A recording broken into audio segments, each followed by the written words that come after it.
Hey guys, it's Nina. Today we're doing this. So this is one of the many really great shows that no one seems to have heard of, and I don't understand why because it is so good. It's based on a book, and I haven't read the book, but I really should. I wanted to make this video to find people that have also seen it and really liked it, and then to also encourage other people to watch it. It only got one season, which really sucks because the end of the show was such a big cliffhanger and it was so intense and I really wanted to see what happened next. But anyway, what got me really into this show was the fact that it starred Caleb Worthy. I saw him in American Vandal, and then I started looking up things that he was in other than Austin and Ally, and I found this show.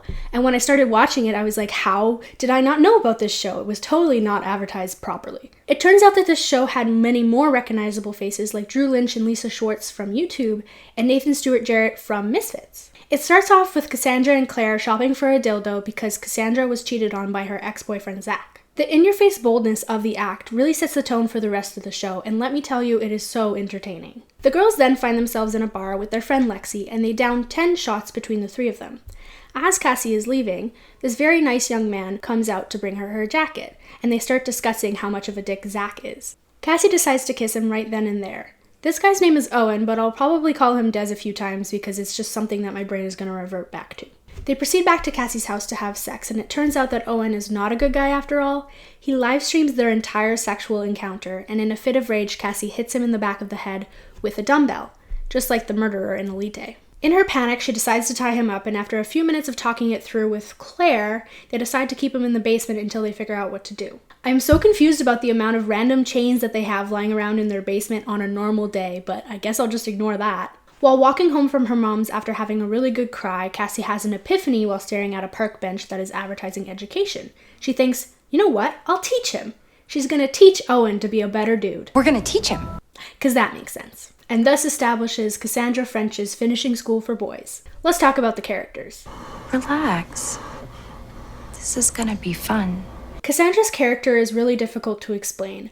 I love her, but I also really hate her. She's so complicated. At first, she comes off as this really funny, quirky girl that always has a witty comment on hand. Somehow they were all my fault, and I don't know, I just sort of broke out, and I hit him on the head with a dumbbell. She just decides to use the word froke, and there was no hesitation. It was just a part of her vocabulary, and I love that because any normal person would have been like, freak, froke, freaked out. Well, at least I do that a lot. But no, for her it was just like, froke, that's the right word, even though it's not even a word in the dictionary. And even though Claire is probably my favorite character and she is 10 times more outrageous and hilarious than Cassie is, Cassandra still has her moments. Listen, I'm not gonna lie to you. This isn't gonna be pretty. And I know that we're not even the same species, but it's still a huge gender betrayal, and I own that. Cassie is this junior level social media PR person, but for some reason she's representing this rodent photographer, and in that scene specifically, she's tasked to make the guinea pig ejaculate. Her character becomes really annoying when she decides that she's going to change Owen for the better, and she's basically going to do it by force. She becomes self-righteous and controlling, and she acts like her methods and her lessons are the most important. She thinks that she's leading Owen to become this ideal man, but in reality, there's no such thing. We find out later that Cassandra's mom is on house arrest because her crappy second husband framed her for white-collar fraud and then skipped town. This in some way explains Cassandra's distrust in men along with her history of bad boyfriends, but it in no way excuses her insane behavior. Cassie is also a little dramatic and over the top, whereas Claire keeps it real. Hand pick and lock set. Now you're speaking my language, Lex. Keep going with that. Cassie,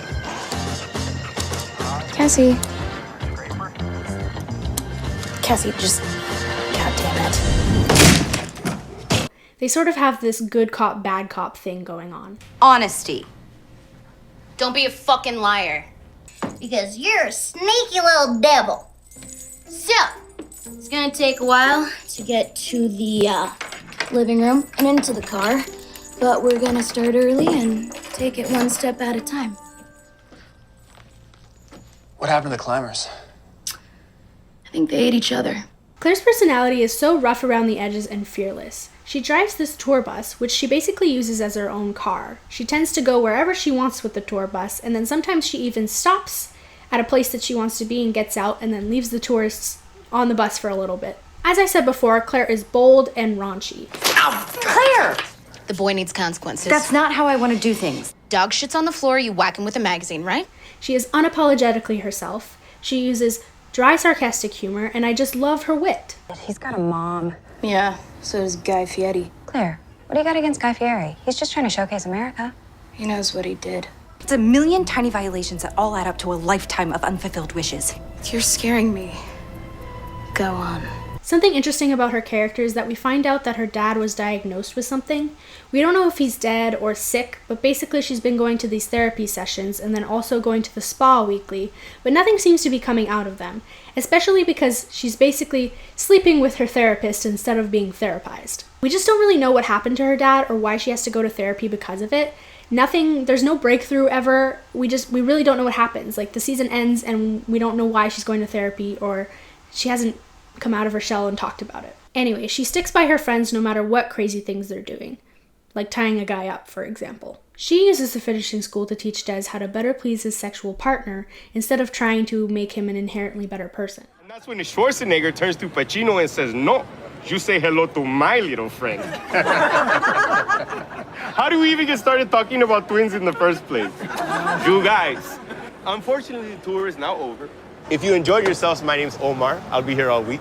If you didn't, my name's Carol. I work at Apple.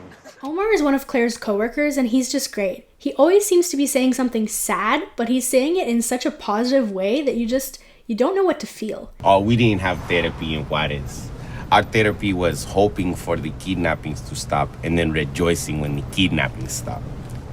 You're such a downer. He is always smiling, too. He's scarily positive, like so creepily happy. Keys. Don't Lost the keys. No problem. I have a spare. Great. Thank you, Omar. Oh my goodness, it went in the storm drain. All the way down there, it's gone. I guess we'll just have to wait here a while. Not so fast. Just so I know, how many other spare keys do you have stashed away in there? Just these? Maybe a few more. Claire tends to take advantage of his good nature, but no matter what she does or how she manipulates him, Omar is always just so happy to be living his best life, so you just can't hate him. This is not okay. Okay, I'm not sure I made myself clear. First, he live streamed us having sex. Yes, you told me, and that's awful, but this is not the answer. Thank you, right? Hey, this does not concern you. There's no light here. There's no sunlight for him. There's no fresh air for him. We have lamps and we have a fan. Lexi is Cassandra and Claire's hippie, one with the earth friend. She seems to be really close to them, but she's always on the outskirts of the friendship. When Owen manages to escape his chains one night, Lexi becomes involved in the scheme because they need to borrow some laughing gas from her dentist boyfriend to tie him back up. She ends up walking in on them in the basement with Owen, and then she dips for a few hours. Claire and Cassandra are freaking out trying to find her, but then Lexi messages them to meet her at her studio. It turns out she was just upset for not being included, and then when they do let her in on the scheme, she becomes in charge of Owen's mental health and well-being. It's just amazing because all three of them are just forgetting about the bigger picture and just focusing on what they can actually do for Owen instead of the fact that they kidnapped him. Lexi comes in with a holistic approach, teaching him hygiene and stretchology and making sure he gets enough natural sunlight. Cassandra with her big idea of making men better people. And then Claire, well, I don't really know what Claire really wants from this situation, but she seems to be having a lot of fun. None of them seem to care about the fact that they've committed a huge crime. And then Lexi makes a big mistake. She takes a picture in which you can see the reflection of an address in the background, and then Owen's ex-girlfriend Audrey is on her way. All hell breaks loose when she finally arrives in town and Lexi unknowingly befriends her at a bar. I kind of love Lexi's nature of trying to help everybody and trying to solve all their problems, but in this case it puts her in hot water because she has to keep Audrey off the trail of Owen. Got like 400 viewers on my Counter-Strike Twitch last night. Wow. Yeah. I'm no star leader, but I get by. Oh, I noticed your lawn is looking a bit leafy. I could clean it up. I like it messy. Oh, no, cool. Yeah, no problem. Ooh. So Doug is Cassie's neighbor, and he's played by Drew Lynch, and I honestly can't remember whether I watched Drew Lynch on YouTube before or after this show, but I do remember that I completely fell in love with this character. He is so sweet and totally in love with Cassie, and he's always trying to help her out, especially with the yard work. Notice the lawn is the leaves are starting to pile up, and the first clean. Cassie gets him to help crack open Owen's computer because he's apparently good at tech, and then he changes all the passwords to Cassie and Doug. And I changed all the passwords. It's Cassie and Doug. One word. Easy to remember because you can change it. He's definitely goofy and lovable, and he's always trying to appear cool in front of her. I'd piccolo. I had guitar lessons. He even tries to start his own YouTube channel. Does she have to do that? Oh, I'm hoping to get some of that sweet YouTube cash. I'm making my own channel. Doug does. Does Doug get his head violently shoved up his own ass?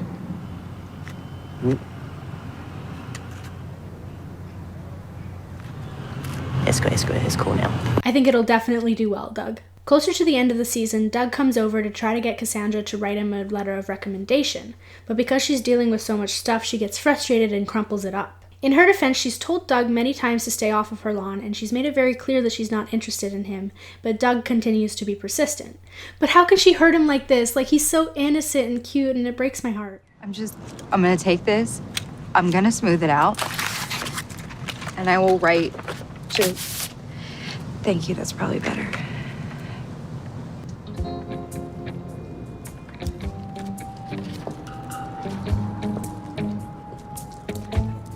Darlene is Doug's friend, and she is so creepy. We first meet her when she breaks into their house and starts snooping around. Of course, in the end, Doug had asked her to drop something off, but honestly, whether or not there was a reason for her to actually be there, walking around the house, taking pictures of their dildo, and putting on her lipstick is still really creepy. And at the end of the season, we see her lurking outside of their house, and she's somehow gotten a hand on their security footage feed, and I'm sure it was a setup for what could occur in the next season, but there never was one. Okay, but nobody uses a semicolon, and this guy definitely does not use a semicolon. Fuck you. I know my punctuation. This guy, Owen, is the epitome of evil. Like, he's literally the worst guy ever. The beginning, he makes it seem like he's this great guy who's really listening and understanding what she's been through, only to throw it back in her face. He lies about live streaming them, pretends it was an accident, requests his phone back, and basically calls her a slut all in one breath. He wasn't even honest about who he was and what he did at the very beginning either. He said that he was an app developer, but he didn't do that at all. It's one thing to lie to get a one-night stand, but then to feel entitled to put their night together on the internet for everyone to see just because she agreed to sleep with him so quickly? He actually has the audacity to say that she deserves it. You spread your legs after 5 minutes of conversation, so I figure you're down for some fun. Fuck me for being an idiot, right? But maybe when you act like a crazy bitch, you get what you deserve. It baffles my mind that people like this actually exist in the world. He wasn't even technically single when he did all of this. He ghosted someone he was seeing for months, Audrey, and he thought that was enough to determine that they weren't together anymore. Midway through episode 3, we get to see a real person behind Owen's dickishness, and we get to see some reasoning behind why he is the way he is, and it's a breakthrough for the audience. He breaks free at one point, and after a small kerfuffle, he and Cassandra end up each on either side of the basement door, and this is where the beginning of their bonding occurs. They start off by being at each other's throats, and then Owen slowly starts to reveal small things that he's learned about Cassandra while being locked up, and it's honestly so terrifying. The way he presents the information just makes my skin crawl. He then starts tearing apart her binder, which for some reason she's super attached to, as if she thinks that she could actually publish something about how she's changing this guy that she kidnapped for the better and giving him etiquette lessons. Like, dude, that's a little delusional. Anyway, when he starts asking her questions to get pieces of her journal back, they start to actually have a real conversation about their family life, and they get a little more close. She tells him about her mom and how her stepdad screwed her over, and then he tells her about his parents just not really being around, and they get closer together. But it turns out that he was being insincere and he lied, and so she just lays everything out on the table and she lets him know every single thing that she's learned about him through snooping his computer and like observing him this whole time. And she talks about how he's lonely and that he is not going anywhere with his life and that really no one cares about him at all. They had seemed to be making progress, but instead they just try to hurt each other with all the information that they know about one another in the most cruel way possible. And as the show goes on, they seem to be making progress and at least tolerating each other, and so Cassie decides to tell him about her new crush on Elijah. But everything falls apart when he thinks that she's talking about him, and so he tries to kiss her, and then he gets super angry when he realizes that she doesn't like him back. And honestly, he has a point in this scene. There is no choice to be made. You are not on the menu. Then why are you doing all this? What's the point? So I can help you and teach you so you can learn how to be a better man. A better man for you. Someone that would be interesting to you. If you don't want me, what is the point? Claire wants me to be a sex toy, Lexi wants me to be some spiritual health guru, and some other girl's gonna want me to be something else. So then I'm just trapped in a basement again, starting fresh. In general, I get that she's trying to make him a better person for himself and for everybody else, but everyone has their own idea of the perfect person, and so he's just stuck trying to be her ideal person, and she doesn't even want him in the end. And don't get me wrong, I don't think that she should be with him considering the complete asshat he was when they met, but that's another thing that is interesting to me because, like, he live streamed them having sex on the internet, and she's a PR social media representative. And so how is this live stream sex tape not coming up and being a problem in her career?